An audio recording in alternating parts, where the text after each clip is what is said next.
ئازیزان لە واشنگتن دیسیەوە سڵاوی ئاسۆجەبار و هاوکارم ساڵح دەمیجەرتان لێبێت.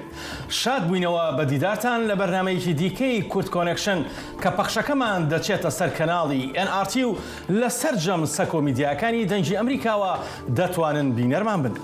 ئەم کورد کۆنێکشنە ئیرۆدە ڕۆنی ددن سەر گەلێک مجارێنی گرێدایی ئەمریکا و هەرێمێ و جیهانێ دناو دەژی دەستپێکردنا دەنگدانا پێشوەختیا هەلبژارتنên nîvdemên ئەمریکایê pêvajoyên dawî li dor xwepêşandanên Îranê hin agahî û raport li dor Sûriye û mijarên din jî.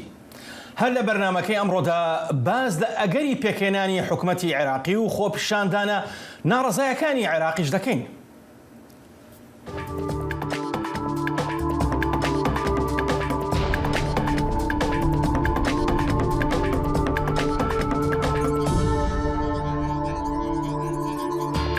دەنگدانا پێشوەختە ڕۆژەدشەمێ دەست پێ کرد و خەلکێ هەلبژارتنên nîvdemên El Paso ya Texasê de dengdan. Înabûrî serokê Amerîka Joe Biden baweriya xwe derbirî ku wê hilbijartinên nîvdemên mijdarê di berjewendiya demokrata de bin tevî rapirsiyên ku komariyan li pêş dibînin di pêşwaziyên ku dê diyar bikin ka kîjan partî Kongresa Amerîka kontrol dike. Komarî dibêjin siyasetên Biden ew sedemên helawsan an ku enflasyonê li Amerîkayê û bilindbûna asta gunehkariyan û hewl didin ku hilbijartinên nîvdem bikin referandumekê ji bo seroktiya Biden. Hilbijartinên nîvdem her du salan carekê di navbera dema seroktiya 4 salan de pêk tê û Amerîkî di heştê mijdarê de diçin sindoqên dengdanê. باڵێ. تەنها سێ هەفتە ماوە بۆ هەڵبژاردنی نیوەی خولی کۆنگرێس لە کاتێکدا بارودۆخی ئابووری بە خەمی هەمووان و بێگومان دەبێتە هۆکارێک بۆ ئەوەی خەڵک دەن بە کاندیدێکیان کاندیدێکی دیکە بدەن. پسپۆران لێکۆڵینەوە لەسەر ئەوە دەکەن باری ئابووری چۆن کاریگەری لەسەر دەنگدەران دەبێت. بۆ ئەم مەبەستە و زانیاری زیاتر بەڵێن ساڵحمان لەگەڵایە لە واشنگتنەوە. بەڵێن یەکێک لەو بابەتانی دەبنە هۆکاری ئەوەی بگوترێت هەڵبژاردنێکی سەرکەوتووە ڕێژەی بەشداریکردنە لە دەنگدانەکەدا و ئایا چ پێشبینیەک دەکرێت بۆ ئەم هەڵبژاردنە؟ ئاسۆ پێشبینی دەکرێت لەم هەڵبژاردنەی میتەرمدا ڕێژەیەکی بەرچاوی دەنگدەر بەشداری تیادا بکە بەپێی ئەو ڕاوەرگرتنانەی کە کراون بە تایبەتی لە نێوەندە گرنگەکانی وەک واشنگتن پۆست وەک کەناڵی ABC CNN هەروە ڕۆژنامەی نیویۆرک تایمز و ئەو دامەزراوانەی کە هاوتەریب لەگەڵ ئەم نێوەندانەدا کار دەکەن پێدەچێت ڕێژەیەکی گەورە کە وا چاوەڕوان دەکرێت بگوترێ لە سەدا زیاتر لە سەدا 60 دەنگدەر بەشداری بکە. تا ئێستا ینی بە تایبەتی لە هەڵبژاردننی میتەرمی 8 ساڵی ڕابردوودا کە کراوە کەمترین ڕێژەی بەشداریە بۆ لە سەدا 30 دەنگدەر بەشداری کردووە. بەڵام ئەم جارە چونکە هەموو دۆسیە ناوخۆیەکانی ئەمریکا بوونەتە سەنگی مەحەک دەنگدەر جۆرێک لە جۆشی تری هەیە. هەڵبەت بەشداری زۆری دەنگدەر لەم هەڵبژاردنەدا ینی کاریگەری دەبێ بەسەر ئەنجامەکانی هەڵبژاردنەوە بەڵام ئەو کاریگەریە چۆنە و بە چلایەکدا دەشکێتەوە بە سوودی کۆماریەکان دەبێت یا بە سوودی دیموکراتەکان ئەمایان ئەڵبەتە تا ڕۆژی هەڵبژاردن و ڕاگەیاندنی ئەنجامەکان دەرناکەوێت. ئاسۆیەکێ لە خاڵەکانی ترەوەیە لەم میتەرمەی ئەم ساڵدا کورد بەشداریەکی زۆری دەبێت لە هەڵبژاردندا بە تایبەتی لە ستانی تەنەسی کە خۆت دەزانی ینی زۆرترین ژمارەی کورد لەوێ لە وستانەدا دانیشتونیان بۆ مەبەستە ڕای دوو کەسمان وەرگتووە لە شاری ناشڤیل پایتەختی ستانی تەنەسی با پێکەوە گوێبیستیان بین بزانین چیمان پێ دەڵێن بۆ هەڵبژاردنە. گرنگترین بابەت ji bo min weke genceka Kurd li Amerîka babeta perwerdê ye. Her wiha belavkirina zaniyariyên şaş di dema hilbijartinan de. Medî di hilbijartinên berê de çawa agahiyên şaş belavbûn di nav xelkê de. Ez hêvî dikim gencên me derfetê bidin xwe baş hizra hilbijartinan bikin dema ew li ser malperan dixwînin û li ser televizyonê dibînin da ku bizanin ew deng didin kê û çima deng didin wî kesî. بەشداریەکەم لە هەڵبژاردنەکانی ناوەند میدتەرمی ئەمریکا کە لە 8 یانزەم ساڵدا بەڕێوە چێت ئەیش لە بەرەوەی سەرەتایەکان بافێشی هاوڵاتی بوونی خۆمەکە پەیڕوویەکەم پاشانی شەو کەسانی کە نوێنەرایەتیەکە نەشێت لە ئێستادا لە دیدی تێڕوانینی منەوە نزیک بن پرسە گرنگەکانیش سیاسەتی دەرەوەی ئەمریکایە بە تایبەتی شۆڕشی ڕۆژهەڵات و گەلانی ئێران هەروەها پاشانیش پرسی سنوور و ئاسایشی سنوورەکانی ئەمریکا و هەروەها ئازادی ڕادەربڕین و پاشان لە هەمووشی گرنگتر گەڕانەوەی هاوسەنگیە بۆ کۆنگرێس بۆ ئەوەی بتوانین پرۆسەی چاودێریکردنی دەسەڵاتەکانی حکومەت دیاریکراو بێت و هەروەها ئازادی ڕادەربڕین و ئەوەشی کە پێی من پێڵم فاشیزمی تەکنۆلۆژی ئەوەی کە بۆ نمونە کۆمپانیەکانی سیلیکن ڤالی کاریگەریان یا بەرتەسکردنەوەی ئەو ئازادیانە و لە ڕێگەی سانسۆرکردنی هەندێک زانیاریەوەمانە و چەندەها پرسی تری گرنگیش هەن کە ئەشێت ئێمە بتوانین لە ڕێگەی هەڵبژاردنەوە یەکلای بکەینەوە. زۆر سوپاس. بەڵێن هەڵبەت بۆ ئەم هەڵبژاردنە زۆر فاکتەر هەن دەنگدەر دەنگی خوانی لەسەر دەدەن و ئێستاش لە هەڵمەتەکانی ئەم هەڵبژاردنەدا دۆسەی ئۆکرانیا بۆتە بابەت. بەڵێ زۆر ڕاستە بەتابەتی پاش ئەو مشتومڕێی لێرە لە واشنگتنی پایتەخت دروست بووە سەبارەت بەوەی ئایا پێویست دەکا ئەو هەموو کۆمەکە داراییە بنێرێ بۆ ئەو شەڕێی کە رووسیا سەپاندوێتی بەسەر ئۆکرایندا. ئەڵبەتە زۆرێک لە سیاسیەکان بەتابەتی کۆماریەکان جەخت لەوە دەکەنەوە کە پێویست ناکە ئەو هەموو کۆمەکە دارایی ئەو شەڕە بکرێ لە بری ئەوە پێویستە ئەو پارانە یاخۆ ئەو داراییە بۆ پرۆژەکانی ناوخۆی ئەمریکا بەکار بێنرێ. ژمارە لە کاندیدە کۆماریەکان سوودیان نەمە بینیوە وا دەزانن کە کاریگەریەکی ئەجگار گەورەی دەبێ بەسەر هەڵبژاردنەکانە و بۆیان یەکلا دەکاتەوە و پێدا دەگرن لەسەر ئەوەی ئەگەر بێت و ببنە ئەندامی کۆنگرێس جا لە هەر خانەیەکی دابێ ئەمە دەکەنە پرۆژەیەک بۆ ڕاگرتنی ئەو یارمەتیانە. ئاسۆڵبەتە ئەمەش بەبێ گرفت نییە، یعنی خۆ دەزانی زۆرێک لە هاوڵاتیانی ئەمریکایی ئۆکراینی کە لێرە لە ئەمریکان و مافی دەنگدانیان هەیە ئەگەر چی پێشتر بە فەرمی دەنگدەری کۆماریەکان بوون، بەڵام لە ئێستادا ڕاشکاوانە دەڵێن لەبەر ئەم جۆرە دید و بۆچوونە دەنگ بە هیچ کاندیدێکی کۆماری نادەن. بەڵێ سپاس بەڵێن سپاس. ده هەلبژارتنên nêvdemên îsalda Partiya Komarî hewl dide ku destkeftiyên vê dawiyê di nav dengderên Spanî a xêv da berfireh bike. Komariyan îsal lê Texasê kursiyeke Kongresê bi dest xist ku demeke dirêj di nav destê Partiya Demokrat de bû. Pemnêrê dengê Amerîka Scott Stearns ji Texasê ev raport amade kiriye. Li bajarên biçûkên li seranserê geliyê Rio Grande li Texasê siyasetmedar ji bo dengdanê di nav hilbijarên bi piranî Latîn de ku bikevne şopî alîgirê Partiya Demokrat e kampenya çêdikin. Di vê kampenya komariya li McAllen de namzeta Kongresî Monica de la Cruz doza azadî û malbatê dike. Em ê ji bo parêzgeha Hidalgo şer bikin. Em ê ji bo wîlayeta Texas şer bikin û ji bo başkirina welatê xwe xebatê bikin. Alma Perez seroka komarparezên civan yên vilayeta Hidalgo dibêje ku partiya vê li seranserê civakên Latînî bi dest dixe. Gelek xelek hene ku ji tiştên rîdane nerehetin. Ew jî mîna min guhertinê dixwaz. Dengdêr Adrian Kant dibêje demokrat di aborî de têk diçin. Ez wekî xurtekî 19 salî nifşê min bi awayekî bi medyaya netewî tên xapandin û demokrat jî derawan li wan dikin. û ev hemû enflasyon berî her tiştî di nav da ez dizanim ku gelek kesên di temenê min da nexwediye gelek karên başin. Profesorê zanîstên siyasî Richard Longirya dibêje nejarên çandî yên komarparêz dengên Latîniyan bi dest dixin. Ez difikirim ku di civata Latînî de hergav hêmanek muhafizkar heye. Lê ez difikirim ku di van salên dawî da Partiya Komarî Parêz bi rastî we berhênanekê dike ku hewl dide ku xelk dengê xwe bidin wan. Dengên Latînî alîkariya hilbijartina nûnera komarparêz ya Amerîka Mayra Flores di destpêka vê salî de kir. Reberê komariyan li civata nûneran Kevin McCarthy ev yek dirokî bi nav kir. Mayra is the first Mexican-born congresswoman. Mayra di dîroka Amerîkayê da yekemîn endama jina ya Kongrêsê ya Meksîkî.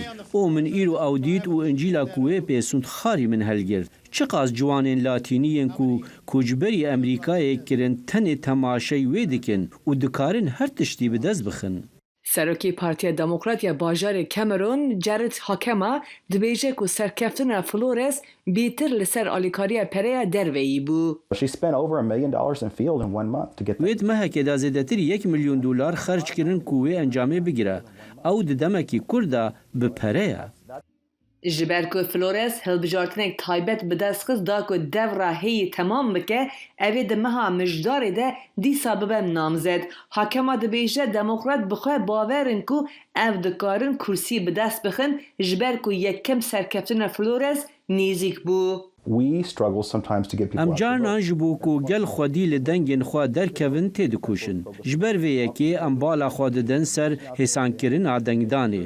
Ji ber wê yekê em pir giraniyê didin ser axiftina bi dengdaran re, gihandina agahiyan ji wan re û piştrastkirina ku haya wan ji hilbijartinê hebe ku derdikevin û dengê xwe bidin. Di pêşbaziyek nêzik de ji bo kontrolkirina Kongresê di hilbijartina heşte mijdarê de partiyên siyasî ku dengên derveyî hilbijarên xwe yên kevneşûpî bi dest bixin dikarin serkeftî bin. Ji bo Christian von Preissingberry, Rûken Işık, Dengê Amerîka, Washington.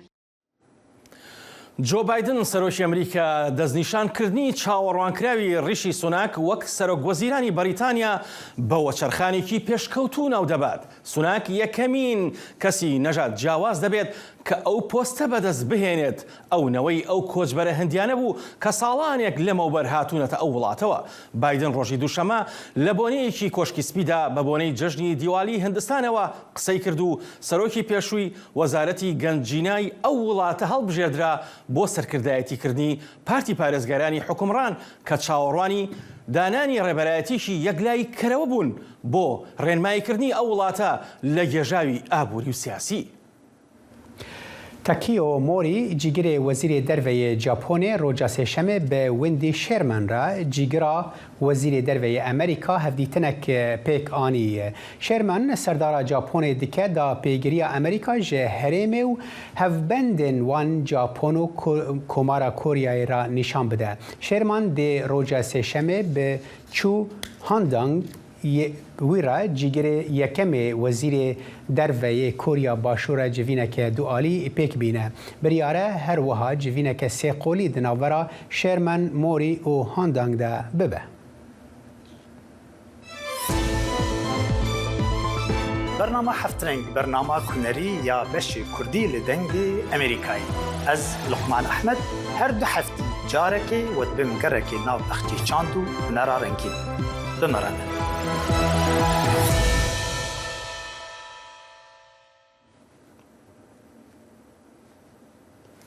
تووڕەیی کۆمەڵگەی نێودەوڵەتی و ڕایگەشتی لە ناوە و دەرەوەی ئێران بەرامبەر کوشتنی ژینە ئەمینی و سەدان خۆپیشاندەری دیکە لەلایەن دەسەڵاتدارانی کۆماری ئیسلامیەوە لە پەرەسەندندایە. ئەو تووڕەیە وەشەرخانێکە دژی کۆماری ئیسلامی لە کاتێکدا خۆپیشاندەران دروشمی مەرگ بۆ دیکتاتۆر و مەرگ بۆ خامنەئی دەڵێنەوە، بەڵام گومانی تێوەگلانی ئێران لە شەڕی رووسیا لە دژی ئۆکرانیا ڕەنگە گەورەترین گورز بێ بەرەو ئێران. هەر لە گۆڕەپانی ترافالگەر لە ناوەندی لەندەن هەتا دەگاتە شەقامەکانی بەرلین و تۆرۆنتۆ خۆپیشاندانەکان بەردەوامن دژ بە حکومەتی مەلاکانی ئێران و هەروەها دژ بە مەرگی خانمێشیلاو لە نێوگرتوخانەی پۆلیس. مەسا ئەمینی تەمەن 22 ساڵان مانگی ڕابردوو گیانی لەدەستدا لەو دەمەی لای پۆلیسی ئاکار لە تاران لە گرتوخانەدا بوو. ئێران دەڵێت مەسا ئەمینی بەهۆی جەڵتەی دڵەوە مردبوو. هاوکات خانەوادەکەی ئەوە ڕەت دەکەنەوە. لەو کاتەوە ئێرانەکان ڕژەونەتە سەر شەقامەکان و داوای گۆڕان لە کۆماری ئیسلامی دەکەن، ئەوەی لەگەڵ زۆربەی گەنجانی ئێرانی سێکولار ناکۆکن. دوکانداران ئەمانیان گرت، هاوکە چالاگوانان داوای هاتنە سەر شەقامی خوێندکارانیان کردووە. لەلایەکی ترەوە ئۆکرانیا و وڵاتانی ڕۆژئاوایی گوتویانە گوایە ئێران ئێستا درۆنی جۆری کامیکاز بۆ رووسیا دابین دەکات و هەروەها ڕایەنانیان لەسەر بەکارهێنانی ئەو درۆنانە بۆ کرملن دەکات لە جەنگەکەی دژ بە ئۆکرانیایی هاوسێ ئەوروپایی. بەڕوونی واتای ئەوەیە کە دووبارە ئێمە بەردەوام دەبین لە بینینی ئەوەی کە ئێران لەبارەی هەناردەکردنی تیرۆرتیەوە دەگلێت، نەک تەنها هەر لە هەرێمی ڕۆژهەڵاتی ناوەڕاست بەڵکو ئێستا لە ئۆکرانیاشدا. لەو دەمەی ئێران و رووسیا نکوڵی لەو دەنگۆیانە دەکەن، هاوکات بەریتانیا و فەڕەنسا و هەروەها ئەڵمانیا دەنگی خۆیان خستوەتە پاڵ دەنگی ئۆکرانیا لە داواکردنیان بۆ لێکۆڵینەوە لە سەرچاوەکانی ئەو فڕۆکە درۆنانە ئەوانەی بۆ هێرشکردنە سەر ئۆکرانیا بەکاردەهێنرێن. لەبارەی گەڕانەوە بۆ سەودا ناوکیەکە ئێمە لەگەڵ ئێرانیەکان زۆر لە یەکەوە دوورین. جا ئێمە ئێستا سنگمان نەخستۆتە سەر ئەو سەودایە، بەڵکو ئەوەی ئێمە سنگمان خستۆتە سەر دڵنیابوونە لە بەرپرسیارکردنی ڕژێمی ئێرانی سەبارەت بە شێوازی سەر و سەوداکردنی لەگەڵ خۆپیشاندەرانی ئاشتی خواستە وڵاتەکەیاندا. هەروەها ئێمە سنگمان خستۆتە سەر ئەوەی کە دڵنیا بین لە بەرپرسیارکردنی ئێران و رووسیا بۆ فرۆشتنی ئەم چەکانە. ئەو ڕاگەیاندنا بە پێچەوانی ئەو ئیدعانەی کۆماری ئیسلامی ئێرانە کە دەڵێت ئەمریکا پەلەیەتی بۆ گەیشتن بە سەودایەکی ناوکی نوێ. هاوکات ئێران ئەمریکا تۆمەتبار دەکات بە خۆشکردنی ئاگری نائارامی سیاسی لە ئێران. بەڵام لە میانەی پشووی هەفتەی ڕابردوودا لە واشنتن هاوشێوەی شارەکانی دیکە سەنگیان کەمتر لەسەر وتیوێژەکانی ناوکی بوو، هاوکات زیاتر سەنگیان لەسەر حکومەتی ئێرانیە لەمەڕ پێشێلکارەکانی مافەکانی مرۆڤ لە نێوخۆی ئێران و هەروەها لە دەرەوەی. بۆ ئارەش عەرەبسادی سمک و عەزیز دەنگی ئەمریکا. ئەڤ چەند هەفتەنە خۆپێشاندەرێن ئێرانی ڕوبەڕووی تەپەسەرکردنەکە هۆڤانە بوونە ji aliyê desthilatdarên ayîniyên zordar ve xwepêşandan bala cîhanê û hewlên çavdêrên rojava dikişînin ji bo şîrovekirina ka xwepêşander çi dixwazin, sloganên wan çi ne û ev rewşber bi ku ve diçe. Ji bo agahiyên bêhtir niha hevkarê me Ferhad Felahî bi me re ye. Dem baş Ferhad, agahiyên dawî li cem te çi ne؟ ساڵح هەروە کە ئاماژەت هەن پێکرد خۆپێشاندانەکان بەردەوامن ماوەی 39 ڕۆژە خۆپێشاندانی بەردەوام لە دوای کوژرانی ژینا ئەمینی لەسەردەستی هێزەکانی گەشتی ئرشادی شاری تاران لە ناوچە جیاجیەکانی ئێران و لە سەرانسەری جیهانی دەتوانم بڵێم بەردەوام بووە لە دوایین زانیاریەکان کە بەدەستمان گەیشتوون هەر ئێستا خۆپێشاندانەکان لە زۆربەی زانکۆکان بە تایبەتی لە زانکۆکانی تارانی پایتەخت لە سەنعەتی شەریف لە زانکۆی تاران بەردەوام بوون دەستیان پێکردووە. ئەمڕۆ خۆپێشاندەران دروشمیان گوتوەوە، خوێندکاران مانیان گرتووە لە خوێندن و پۆلەکانیان بەجێهێشتووە و لە شوێنە جیاجیەکانی زانکۆکان دروشم ئەڵێنەوە بەپێ ئەو ئامارانەی کە هەواڵنێری دەستگای هەواڵنێری مافەکانی مرۆڤی ئێران ناسراو بە هێرانا بڵاوی کردووەتەوە. هەتا ئێستا ئەمەش تەنیا بە گوێرەی هێرانایە، هەندێک سەرچاوەی تر باس لە ژمارەیەکی جیاوازترەکەن. بە گوێرەی هێرانا هەتا ئێستا 252 کەس لە خۆپێشاندانەکان لە ئێراندا بە تەقەی ڕاستەوخۆی هێزە ئەمنیەکانی کۆماری ئیسلامی کوژراون کە 35 لەو 252 کەسە منداڵ بوون، منداڵی تەمەن 13 14 15 16 ساڵان بوون. هەر بەپێ هێرانا هەتا ئێستا 13309 کەس دەست بەسەر کراون کە هەندێک سەرچاوە ئاماژە بەوەکەن کە ڕێژەکە لەسەر و 25,000 کەسە و بە گوێرەی هێرانا دیسان ناسنامەی هزار تەنیا ناسنامەی 1002 کەس لەو 13,000 کەسە ئاشکرا کراوە کە 214 کەسیان خوێندکاری زانکۆکانی زانکۆ جیاجیەکانی ئێران بوون. هەروە ئاماژە بەوە کراوە کە لە کۆی گشتی خۆپێشاندانەکان لە ماوەی 39 ڕۆژی ڕابردوو لە 115 شاری جیاجیا لە ئێران خۆپێشاندان کرا و لە هەروە لە زانکۆکانیش لە 98 زانکۆ خۆپێشاندان بەڕێوە چووە.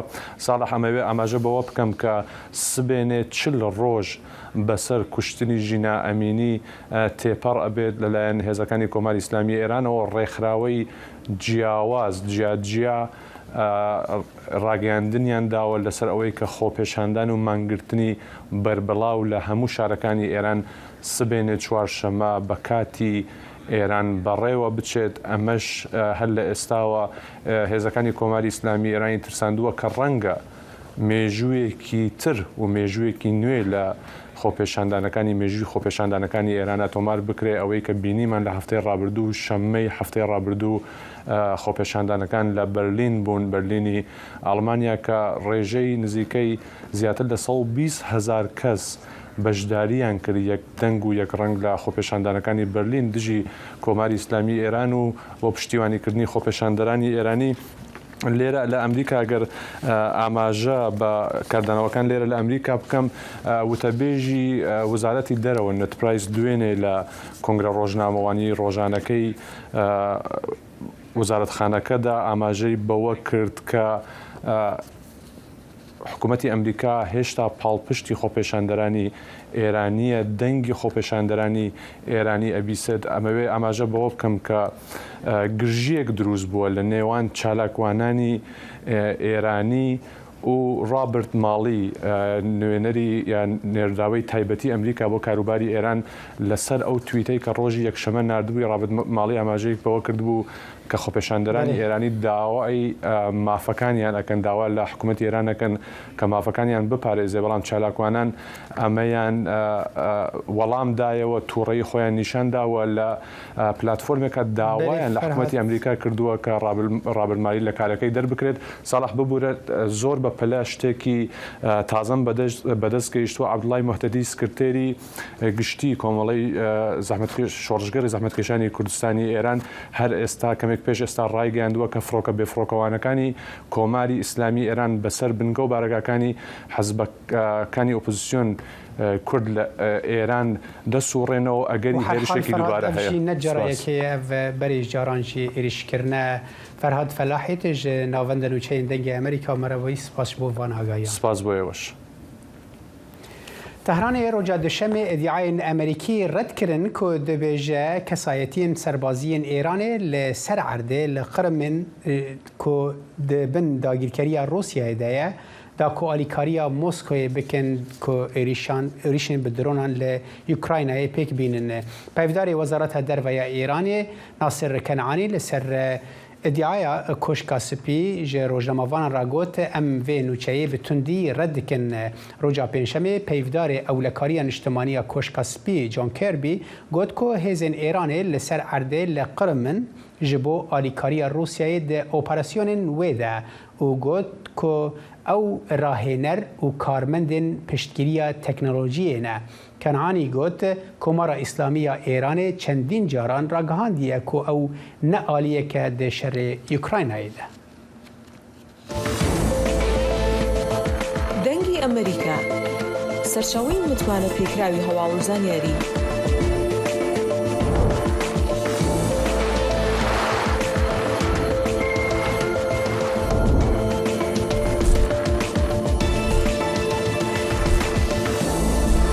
لە ماڵپەڕ و تۆڕە کۆمەڵایەتیەکانی دەنگی ئەمریکاوە ئاگاداری هەواڵ و گۆڕانکاریەکانی جیهان بە.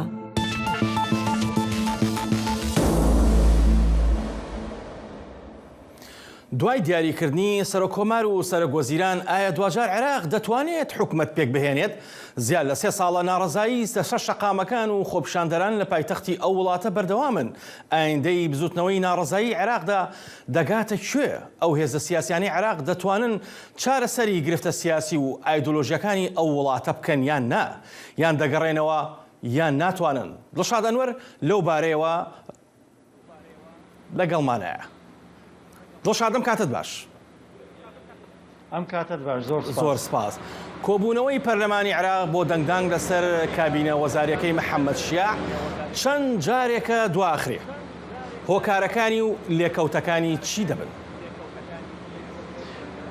ئاسۆ بێگومان کۆبوونەوەی محەممەد شیاع سوودانی یاخود با بڵێن کۆبوونەوەی پەرلەمان بۆ هەڵبژاردننی محەممەد شیاع سوودانی و دەنگدان بە کابینەکەی تاکو ئێستا دواخراوە و من کەمێک لەمە بەرقسم لەگەڵ پەرلەمانی عێراقا کرد کاوان باسییان کرد تاکو ئێستا هیچ وادەیەک داننراوە بۆ کۆبوونەوەی پەرلەمان بەڵام ڕەنگە هەفتەی داهاتوو پەرلەمان کۆ ببێتەوە بۆ دەنگدان بە کابینەکەی محەممەد شیاع سوودانی بێگومان هۆکارەکەشی بە شێوەیەکی ڕوون ناکۆکی هێز و لایەنەکانت چی لە ناوخۆی عەرەبی سوننە چی کورد چی شیعە لەسەر پۆستە وەزاریە سیادیەکان دیارە پۆستە وەزارە سیادیەکان ئەو وەزارەتانە ئەگرێتەوە کە کارمەندیان زۆرە ئەو وەزارەتانە ئەگرێتەوە کە دەسەڵاتی زیاتریان هەیە و ئەو وەزارەتانە ئەگرێتەوە کە با بڵێ میلاکیان زیادە و پاریان لەبەردەستدایە وەڕای چاودێران ناکۆکی نێوان هێز و لایەنەکان لەسەر پۆستە وەزاریەکان پەیوەندی بەوە هەیەکەوە هێز و لایەنەکان ئەیانەوێت ئەم وەزارەتانە وەرگرن چونکە سەرچاوەیەکی گرنگی داهاتە بۆیان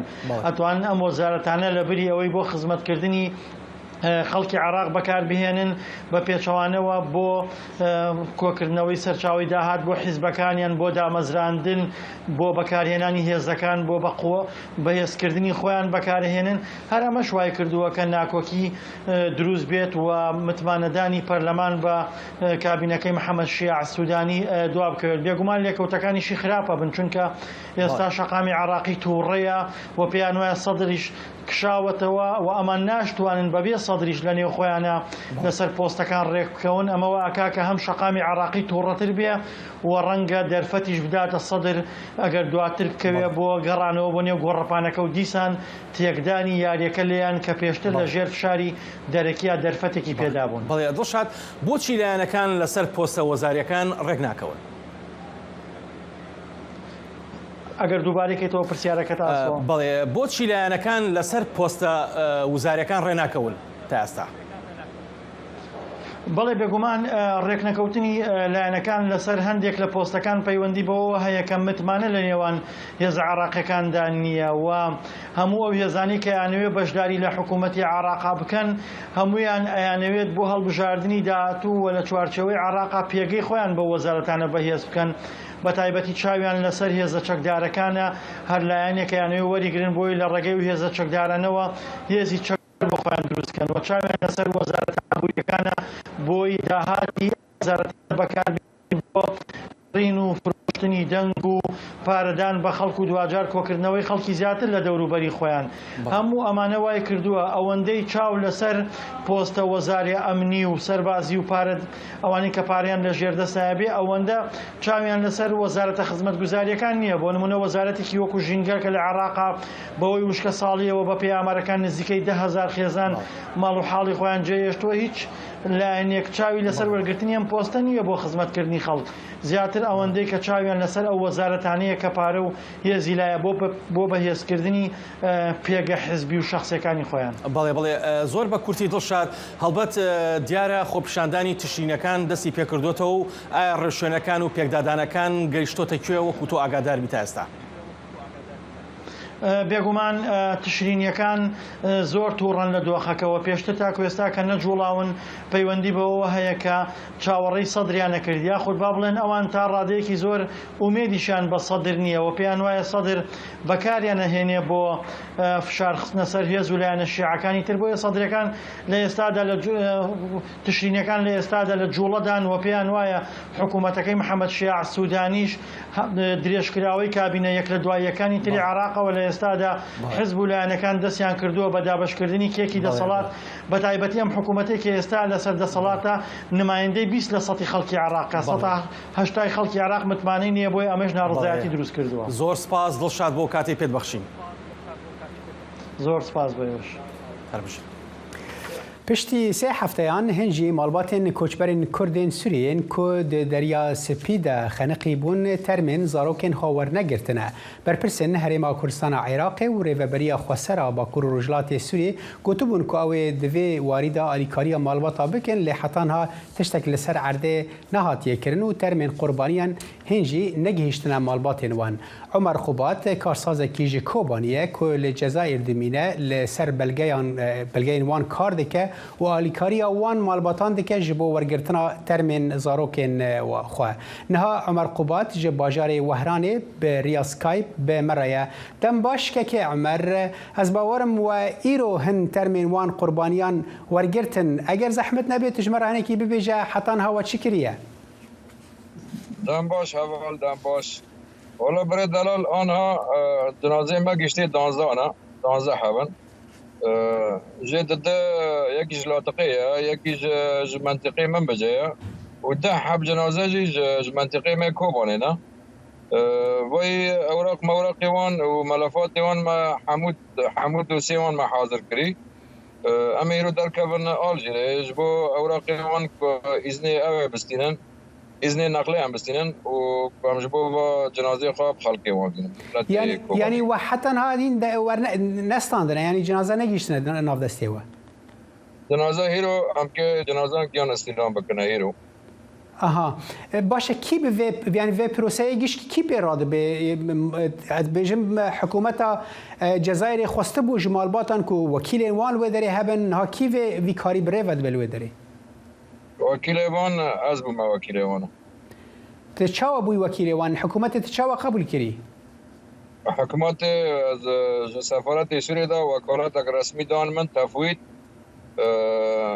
لسر ناوی من جبو هر 12 خلقی می کوبانه سفارت سوریه تفویض دانه من جبو کو از با جنازان رابم از با جنازان استیلام بکم از با جنازان بشیم خاده وان ما مستعمر دفي دريد برسك هي يعني قالك بحثوا كده كركو هريما كورسان عراقي ودبيك آلیکاری بكري وبريا خسر باكر رجلات سوري او آلیکاری بك تشتكي واحد في درباره ده بو يعني تبتني اخوك بكاريت كيه والله انا حاليا استني اخوك بكاريت كما وتشتكي العرض انا حاضري تشتكتني خلقي ما يكون تليفون هم كرن ام كيبتارانا چی یاردمی لازم به امتر یاردم کن و تشتا هی آلیکاری پران چه واج وارد دبه؟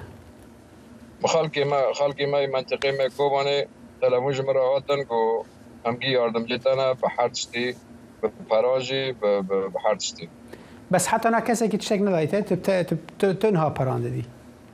این هم نگشتن اوه مرحله کن اما به جنازه خواهم بس هیرو را کن هم ببنارن آل جیره ام تلفن بکنن جبو آلیکاری وی ملاتی که کی مرا رابه باشه اون مایی تنا بحث دانزان دیکی یعنی گوتن لسر 18 کسان دبو که هنک جوان ها وندانه و هنک او بونه او 12 کسان ونا همیان ایرو وردگرن یان هنک جوان آره نه هر دانزان اوین هنک وندا بوی تخبر جوان تنه نه نه این حیانات اشتاکتنا این ما پاسپور ده انسانان دی نوی یکی شورشه و نوی یکی جی محمد نحسانه مع این پاسپور وان ده آوه ده جندرمان دین یعنی لکن جنازه وان تنانه منها كون فان 12 ترمان ورگرن كاكي عمر بري وان بكدايا وهرن كيجان فروق خانيان كيجان ولاتي هنا كان بحث لبنان ذكر هنا كان بحث دمشق ذكر هنا كان بحث هريما كردستان ذكر ويف بكدا هرن أنا أم إذن أم بستينج سفارة سوري وهيرو إذن بدنما أم ابن هرن ألجيري لبنان قامش لي إن شاء الله برنامج ما فايا فأم ببن لبنان قامش اها يجي قامش لجيجر لخودي وان ورن بلاكر لجور كس هنا الودري بيشوازيه وان بكين اللي بيش وافتشتا ترتيب كريه يعني وقت نمونه اگر جيشنا فروق خانه بيروت كس الودري هي وان ورجره انا خودي وان كس ندنن خودي واجي هنا وهبالي ماجي هنا و في درباره دا چوا کاری بو از باورم د سپیک دا بالیسخانه سوریه سفارت سوریه قبول نکرد که دست خود وی ناوی کاری که و چوا کاری بو وان راضی بکرانا و وان ولات دن ولات وک لبنان یعنی چه خاص بواره علی کارند في درباره دا چه مشکلاتنا بو تلفنی وان کر کو چشتر لازمه کو واره کو چه تفویض لازمه وکالت داره لازمه مساعدات لازمه چه لازمه گوام یاردم جتن مرا تشتاق نگوتن اونی یاردم جیما تبری جاران کاری وا کرنه نه آره لا اما خدمت هر انسانی دانا خدمت وی ملتی گش دانا باشه که عمر هنا كان بحثا هجمار مزن لوهران كركو كرد ام بيجن بتايبتي كرد سورينا لو درين جبوكو افي قد كرون هاجي زفستانتي يعني صاروا سرمايه تن هاد بريا دنج امريكا چت خواز جوان را بيجي والله از دمن برا هر کس بگر مال اخا و خلوه خاطری نقل بینن چونکی به پاره خواه مرنه کرنا وگر نخواده خواه یا وگر نخواده خواه آن زبستانه آنها بحر حبکین نباشه یعنی کی تیره در باز بیانی خواده نکری مرا نزانه چی چیز بی از دنگی خواجوان رو دشینم برای هر کس وگر خواده خواه خلوه اوه نقل بینه برای وگرن یعنی ملت پریشانن بداره.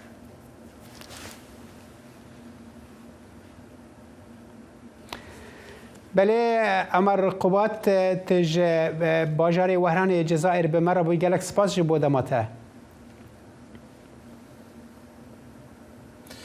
کارمەندانی تەندروستی بە پەرۆشەوە سەرقاڵی چارەسەر و بەدەنگەوە هاتنی ئەو نەخۆشانن کە تووشی کۆلێرا بوون لە ناوەندێکی چارەسەرکردن کە تایبەتە بە نەخۆشیە هەناویەکان لە ساڵی 2009 بۆ یەکەم جارە لە سووریا جارێکی دیکە ئەو نەخۆشیە دەرکەوێتەوە تەنها لە ماوەی 10 ڕۆژدا ئەو سنتەرە کە دەکەوێتە ڕۆژاوای ئیدلبەوە زیاتر لە 40 نەخۆشی چارەسەر کردووە. باکووری ڕۆژهەڵاتی سووریا زیادبوونی ژمارەی توژوان و گیانەدەستدانی بە کولێرا بەخۆبینیوە. ژێرخانێکی تێکشکێنرا و سەرچاوە خراپەکانی سووریا کە بە درێژایی ساڵانێکی شەر لاوازتر بووە کاریگەری لەسەر توانای کۆنتڕۆڵکردنی نەخۆشیەکە هەیە کە خەریکە دەبێتە مەترسێکی ڕاستەقینە بۆ سەر سووریا و وڵاتانی دراوسێ چونکە نەخۆشیەکە لە ژینگەیەکی گونجاودا بۆ بڵاوبوونەوەی نەخۆشی پەرەدەسەنێت. لە 7 مانگی دەی 2022دا ڕێکخراوی تەندروستی جیهانی ڕایگەیاند کە زیاتر لە 15,000 حاڵەتی توشبوون و زیاتر لە 60 کەس بەهۆی کولێرا لە سووریا گیانیان لەدەستداوە. ئەمە حەسەنی کوڕمە نەخۆشە و ڕشانە و سکسیۆنی توندی هەبووە هێنامە سەنتەرەکە زۆر بە باشی پێشوازیان لێکردین نەخۆشیەکان بۆ ڕوونکردینەوە فشاری خوێنی کوڕەکەم بە ڕێژەیەکی بەرچاو دابەزی بوو زۆر ماندوو بوو بەڵام دوای 1-2 ڕۆژ بارودۆخی زۆر باشتر بووە سوپاس بەخوا. ئەلبەتە باوترین هۆکاری توشبوون بە کولێرا پێویستبوونی خۆراکە بە ئاوی ئاوەڕۆ هەروەها تێکەڵبوونی ئاوەڕۆ بە ئاوی ژێرزەوی و کارێزەوە کولێرا دەبێتە هۆی سکچوونی تند و ڕێژەی پیسایی زیاد دەکات تا 30 جار لە ڕۆژێکدا ئەمەش دەبێتە هۆی وشک بوونەوەی لەش. نەخۆشی کولێرا نەخۆشیەکی کۆنە و ئەگەر بە شێوەیەکی گونجاو چارەسەر بکرێت دەتوانرێت حاڵەتەکانی توشبوون کۆنتڕۆڵ بکرێت. توشبوو دەبێت پابەند ببێت بە کۆرسی دەرمانەکانی و دڵنیابوون لە پاکوخاوێنی بەردەوامی کەسایەتی و خۆراک. بعد اجتياح مرض كوليرا للشمال السوري دوای بڵاوبوونەوەی نەخۆشی کۆلێرا لە باکووری سووریا یەکەم سنتەری جیاکردنەوەی توشبوونی کۆلێرا کرایەوە. سنتەرەکە 16 قەرەوەڵی هەیە و بە پێی پێداویستێ تەندروستیەکانی ڕێکخراوی تەندروستی جیهانی کەرەستەی بۆ دابین کراوە. شەڕ و ململانی لە سووریا کە زیاتر لە 10 ساڵە بەردەوامە بۆتە هۆی لە ناوچوونی ژێرخانی ئاوی خاوێن و ئاوەڕۆ. بەپێی ئامارەکانی نەتۆی گرتوەکان نزیکەی 2 لە سەرسەی وێستگەکانی پاکردنەوەی ئاو وەنیوەی وێستگەکانی پەمپکردن و 1 لە سەرسەی تانکی ئاوی سووریا لە ماوەی شەڕەکەدا زیانیان بەرکەوتووە. ئەمەش خەڵقی ناچار کردووە پەنا بۆ میکانیزمی نەرێنی ڕوبەڕووبوونەوەکەی ببن وە گۆڕینی شێوازەکانی پاکوخاوێنی و گرتنەبەری ئەو چارەسەرانەی کە بچووکترین پرۆتۆکۆلی سەلامەتی و چاودێریکردنیان نییە. شایان پاشا دەنی ئەمریکا واشنگتن. وزارت تندرستی فلسطین را گهاند که سر صبح سهشنبه در ایرشا هیزن اسرائیل یا لقراغ روجاوا دا یا داگیرکری ده 4 فلسطینی هاتن کشتن و نزدیکی 20 کس دنجی بریندار بون. وزارت داخوینه که دا گوت که در انجام گلباران اسرائیل لنابلس دا 3 کس مرن و 19 جی بریندار بون و پاش را گهاند که فلسطینی که دن به گله اسرائیل هات کشتن لراملا یا که بارگه ریوبریا فلسطینیا محمود عباس لیا و یک بریندار بو. ارتش اسرائیل درباره ده هجماری ده تو داخویانی ندان لی ده پیامک کرد ده چاپمنی را پشتراس کرد که وان به شو لنابلس اپراسیونک لدار خستن. وفا جنة كمسيحية قرقوشة دبيجة أو قربانية ميليس عراقية وهروا كومين چكدارين تندروا پشتی کشتنا هفجین و مالباتاوی جبو پاراستنا خوا و کچا خوایا تنه که خوندکارا پزشکیه برای خود ده سلیمانیه وفا جبو دبارا جیانا خوا بکد فروشگه که بچوکا بازار سلیمانی دا کار دکه پمنیرا دنگ امریکا لسلیمانی راپورتک آماده کریه.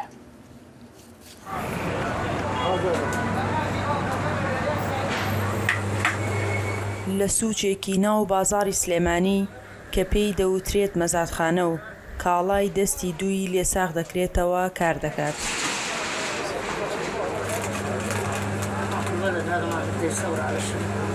کاری وەفا فرۆشیاریە لە دوکانێکدا کە ڕووبەرەکەی هێندە بچووکە بە زەحمەت دەتوانیت بچیتە ژوورەوە. ئەو لەو شوێنە بچووکەدا بە فرۆشتنی کەلوپەلی دەستی دوو چەند شتێکی وردە بژێوی خۆی و تاقەکچەکەی پەیدا دەکات. وفاء یوسف سعد. من ناوم وەفا یوسف سعدا، دوو کەسین و خۆم و کچەکەم کریستینا کە خوێندکاری زانکۆیە. من لێرە کاسبی دەکەم لە کاتژمێر 6:30 ڕۆژانە دێمە ئێرە و ماوەی 20 ساڵە لە سلێمانی دەژیم و خەڵکی کوردستان زۆر باشن. وەفا ژنێکی مەسیحیە و لە گوزەرەکەدا بە وەفا مەسیحی ناسراوە. دەڵێت غەدری ڕۆژگار ئەوی گەیاندۆتە سلێمانی و بەم زەحمەتیە خەریکی ژیانە. وەفا وەک خۆی دەڵێت خەڵکی قەرەقوشە و لە خێزانێکی دەوڵەمەندی مەسیحیە، بەڵام بە هۆکاری جیاوازی ئاینی خێزان و هاوسەرەکەی دەکەونە بەر ڕق و تووڕەیی گروپە چەکدارە توندڕەوەکان بێ بەزەیانە دەیانکوژن. نحن عندنا بيوت مو بيوت عندي بالموصل. ئێمە چەند ماڵێکمان هەبوو، نەک تەنها ماڵێک. سوێن دەخۆم 13 خانومان هەبوو، لە خانوویەکدا بووین 2 نوهۆم بوو. من 7 ڕۆژ لە ماڵی دایکم مامەوە و هەموو کەس و کارەکەمیان کوشتن. 2 خوشکم هەبوو کە هاوسەرگیریان نەکرده بوو، یەکێکیان دکتۆرە بوو، ئەوی تریشان ئەندازیار. ئەو بەیانیان زوو دێتە سەرکار. هەندێک جار ئەو کارانەی دەیکات زۆر زەحمەتە، بەڵام دەڵێت ناچارە لە پێناو بژێوی ڕۆژانەیان.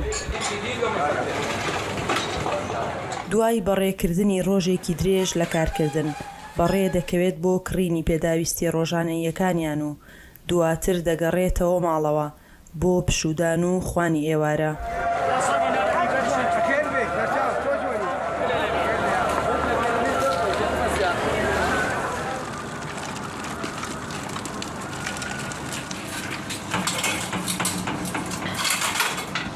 لە ماڵەکەی وەفادا چەندین باڵندەی جۆراوجۆر هەیە کە بوونەتە پەناگەیەک بۆ ڕەواندنەوەی ماندوێتی و خەمەکانی وەفا. من الصبح لما أروح للسوق من الساعة 5 سەر لە بەیانیان کە دەچم بۆ سەرکار هەر لە 5 بەیانیەوە تا ئێستاکە زۆر ماندوو دەبم. لە ماڵیش کارم زۆرە، ماڵەکە پاک و خاوێن دەکەم، چەکەم تااقەتی نییە، هەتیوە نامەوێت زۆری لێ بکەم و قاپ و قاچاقی پێ بچۆم. وەفا لە ئێستادا لەگەڵ تاقە کچەکەی دەژی کە خوێندکاری کۆلێژی پزیشکیە لە شاری سلێمانی.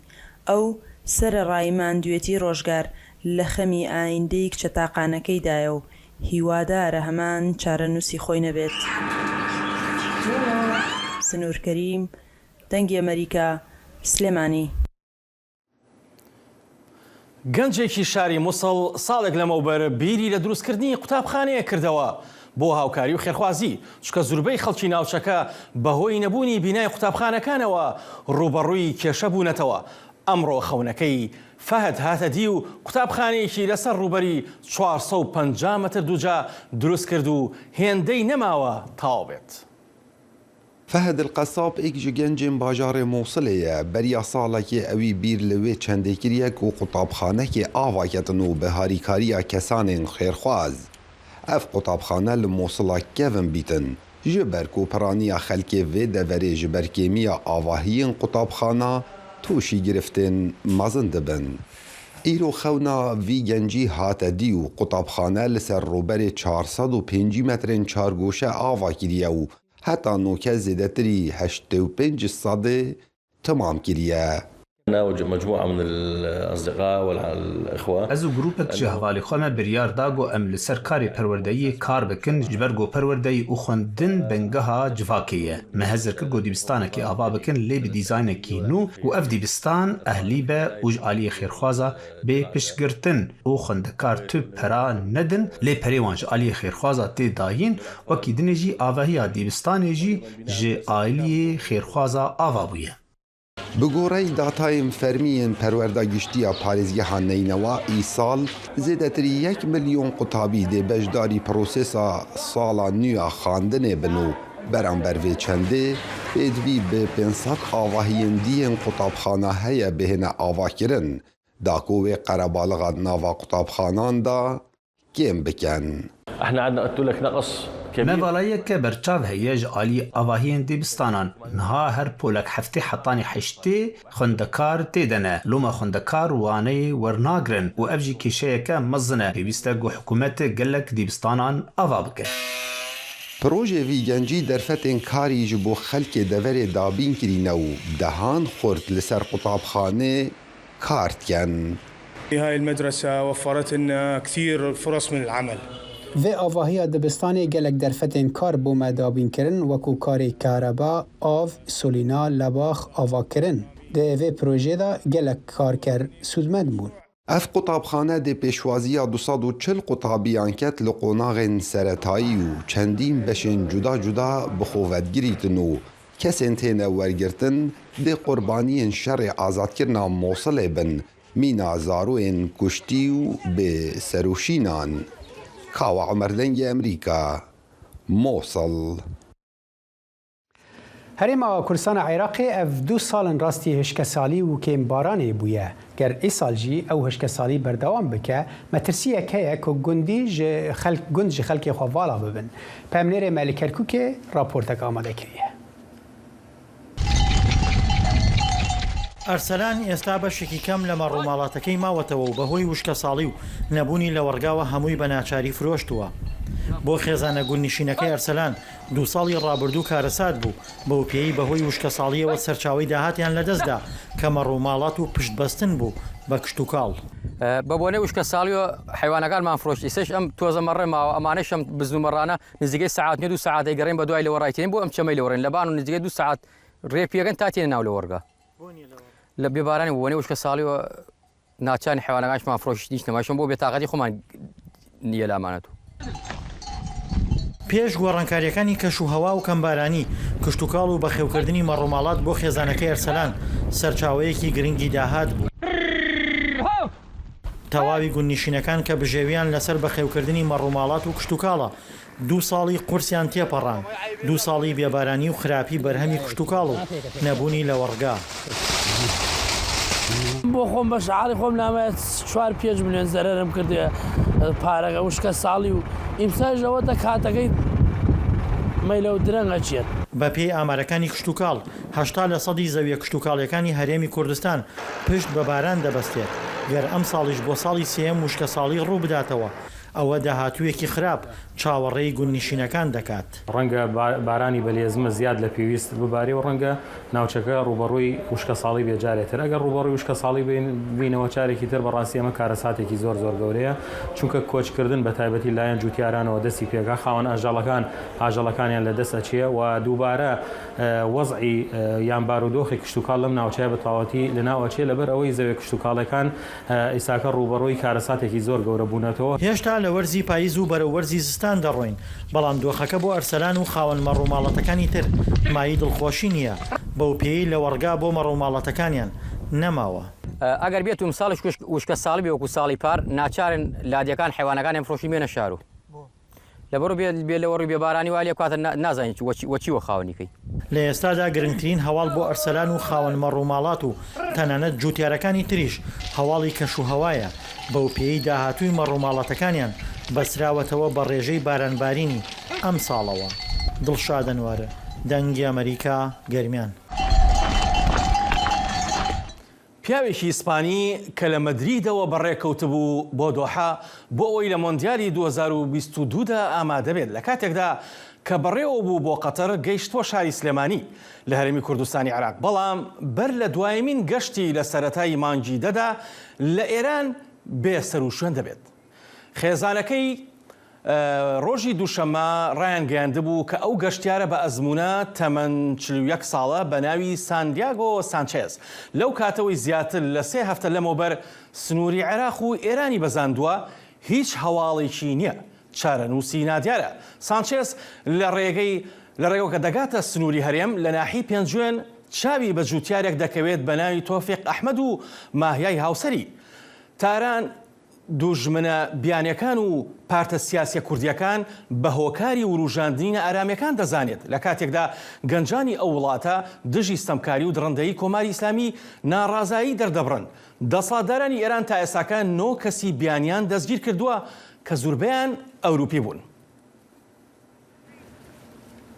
بله بینر هجا لور کورد کونکشن به داویات ام هیوی دیکن تشته ما پیشش کری به دل وبون و دکارن همی راپورتو بابتن کم پیشکش کری ایرو لسر مالپرین کرمانجی و سورانی دنگ امریکا و هر وها پلتفرم مدیا جواکیا دنگ امریکا چه سورانی و چه کرمانجی تماشا بکن تاجر کدن سلاوین هفکاری من آسو جبارو من صالح دمی جربو و هر شاد و بختور